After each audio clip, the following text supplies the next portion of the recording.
Ai, que delícia não cumprir um dever. Ter um livro para ler e não o fazer.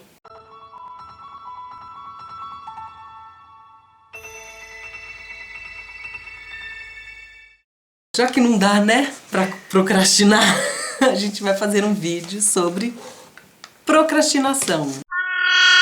É uma palavra feia, né? Parece uma doença. Parece uma pereba, né?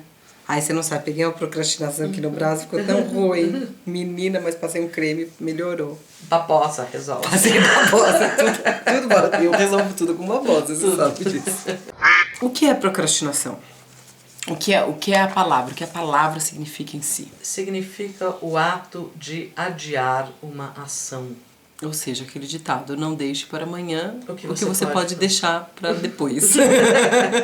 É engraçado que tem se proliferado um conjunto de textos, eu tenho visto muito sobre procrastinação, o quanto a procrastinação é um problema. Tem esse sentido que é o sentido do termo, né, que é o sentido, digamos, denotativo dele, mas a procrastinação é uma das palavras que foi apropriada pelo neoliberalismo, pelo linguajar das empresas, né, de proatividade, não procrastine, como você alcançar a meta e não sei o que, toda essa linguagem. E que obviamente eu comecei a amar a procrastinação, se é uma coisa ruim para o neoliberalismo, eu comecei a achar bom.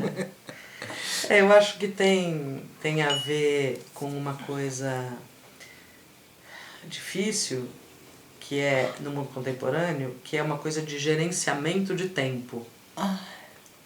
Desculpa, você tá prestando atenção. Você tá procrastinando a discussão, Ana Roxa. Ah, tem outra palavra que eu lembrei. Otimizar. Otimizar, então. Para você não procrastinar, você tem que otimizar o tempo. Então o tempo deixa de ser percebido, deixa de ser vivido como uma experiência em que o que contam são as coisas emocionalmente significativas, relevantes, que são da ordem do querer. Mas eu acho que isso tem a ver, aí eu acho que os historiadores, principalmente os historiadores marxistas podem me corrigir, que isso tem a ver com a própria passagem ali do feudalismo para o capitalismo, e principalmente com a Revolução Industrial, que é quando os trabalhadores começam a vender o tempo e não o trabalho. Porque como que era na Idade Média? Você tinha terras, né, que eram dos senhores, e terras dos servos, e o trabalho dos servos para terem essas terras era trabalhar nas terras dos senhores, mas não tinha um controle sobre o tempo. Mesmo porque, nesse momento, o tempo é o tempo da natureza. Sim, porque você está lá ligado à colheita, né? Então tem épocas que você trabalha muito pouco, tem épocas que você trabalha no inverno.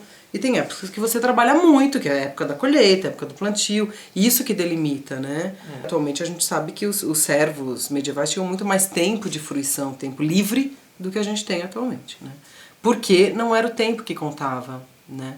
Quando você tem esses trabalhadores aí que, né, tem toda essa parada dessa longa passagem da Idade Média para a Idade Moderna, que é longa mesmo, assim, né? Acho que vai do século X ao século XV, assim, começa essa transição, que tem a peste negra no meio, que tem um monte de coisa, mas que trabalhadores começam a ir para cidades e aí eles ou vendem produto ou vendem tempo. E aí depois disso, com a Revolução Industrial, que é venda tempo. Que daí o Marx também vai falar disso, né, da alienação do trabalho, né? Porque você não vende um produto, você não é dono do produto, você só vende o seu tempo. A partir do momento que você vende o seu tempo, tempo é dinheiro. E quando o tempo é dinheiro, é muito difícil você se permitir, numa sociedade onde ganhar dinheiro é o maior valor possível, você se permitir ficar coçando as costas com uma mãozinha azul. Dá muita culpa na cabeça da gente. Então, procrastinar, que seria simplesmente você ler o que você quiser e não o que você tem que ler, ou que você não fazer aquilo que você não tá com vontade de fazer aquele momento. Como o tempo moderno é um tempo espremido, é o tempo encurtado, que é o tempo da produção, não existe uma coincidência, ou se distanciam muito o querer e o ter que, e o dever, né? Então, a pergunta que eu tinha feito para você antes era, em algum momento teve uma coincidência plena entre o querer e o dever? A minha questão é que, assim, se a gente tem mais tempo para fazer, para exercer o querer, o dever fica menos penoso, né? E a gente tem um dever impositivo, né? Então, assim, a minha vida, por exemplo, ela é inteiramente norteada pelo reloginho. Pelo relógio, eu tenho o quê? Eu tenho o quê? Eu tenho o quê? Não, eu acho que a vida de todo mundo é norteada pelo tenho o quê. Mas veja, quando eu saí do sistema de trabalho, quando eu fiquei doente, primeiro, eu levei, juro, uns 2 meses, 3 meses quase, para conseguir desacelerar o tempo que eu tinha. Eu acordava no meio da noite falando, o que eu estou esquecendo de fazer? E eu não tinha mais nada para fazer porque eu não estava dando aula, né? Não estava empregada. Eu percebi que a minha vida era inteira pautada pelo tenho que. Eu tenho que, eu tenho que, a ponto de quando eu não tinha que, eu não sabia o que fazer. Eu tinha perdido completamente a noção do que fazer com o meu tempo. Assim, eu estava tão plenamente definida pelo dever que eu não sabia o meu querer. Isso foi uma longa construção. Depois, né, foi um processo de construir, afinal de contas, o que eu quero fazer agora? Mas que eu não sabia mais. A gente tem uma vida tão pautada pelo... A gente trabalha tanto e tem uma vida tão pautada pelo dever que na hora que a gente tem um tempo livre, a única coisa que dá é descansar. É não fazer nada. Você tem que passar bastante tempo não fazendo nada para conseguir nascer um querer no seu coração. E ao mesmo tempo isso é muito opressivo, porque você tem que ter seus próprios sonhos. Mas que hora você vai sonhar, bicho? Toda hora você tem que estar fazendo um negócio. Por mais que você goste de qualquer trabalho... Ele é trabalho. Na hora que você tem que fazer alguma coisa, às vezes você pode não querer. Não existe... Essa frase, pra mim, é a maior falácia do mundo. Trabalhe com o que você gosta e você não vai trabalhar nem um minuto da sua vida. Não é verdade, porque todo trabalho tem alguma coisa chata. Pra mim, o fato de você ter que vender o seu tempo já é... Pra mim, eu já acho... Não, é cruel, né? É bem cruel. A procrastinação... era disso que a gente estava falando. A procrastinação, ou seja, o adiamento do dever, né? Em troca de um querer. Em troca de um querer, ainda que seja o querer do nada, o querer da recusa àquele trabalho, naquele momento, não deixa de ser uma forma de resistência. É você estar dizendo, olha, eu sou dona do meu tempo. Eu vou fazer isso aqui quando der.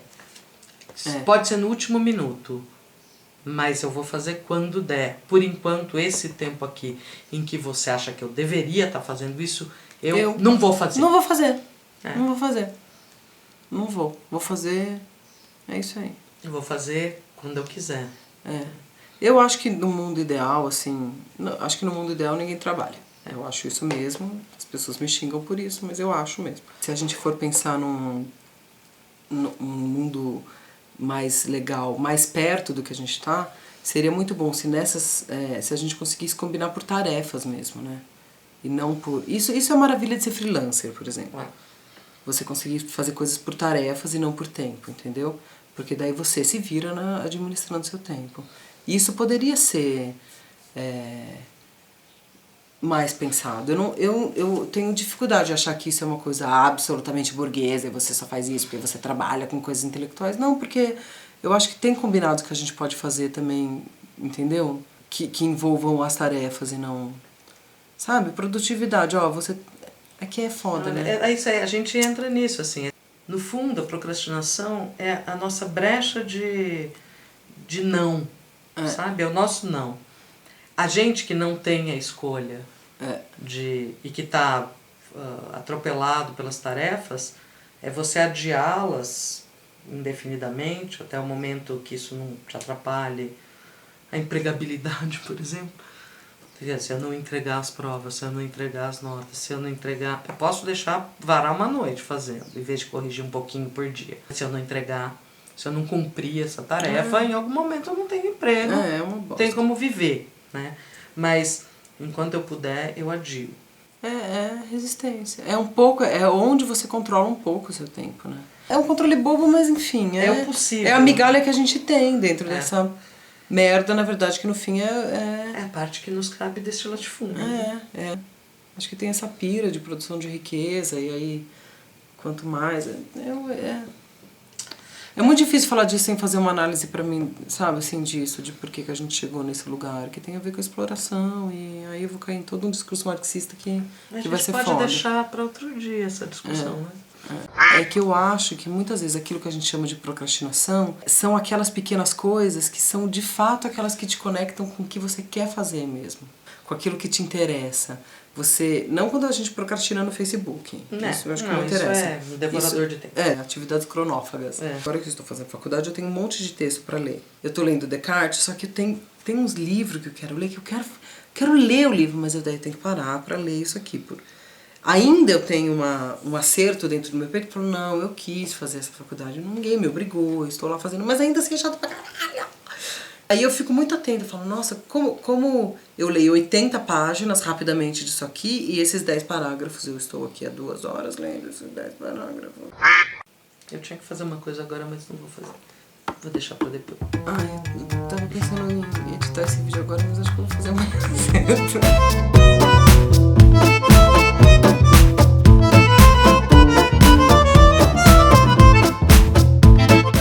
Não procrastine a sua participação no nosso apoio. Como é que chama isso? Financiamento. No nosso financiamento coletivo continuado. O link está aqui embaixo. Procrastina também.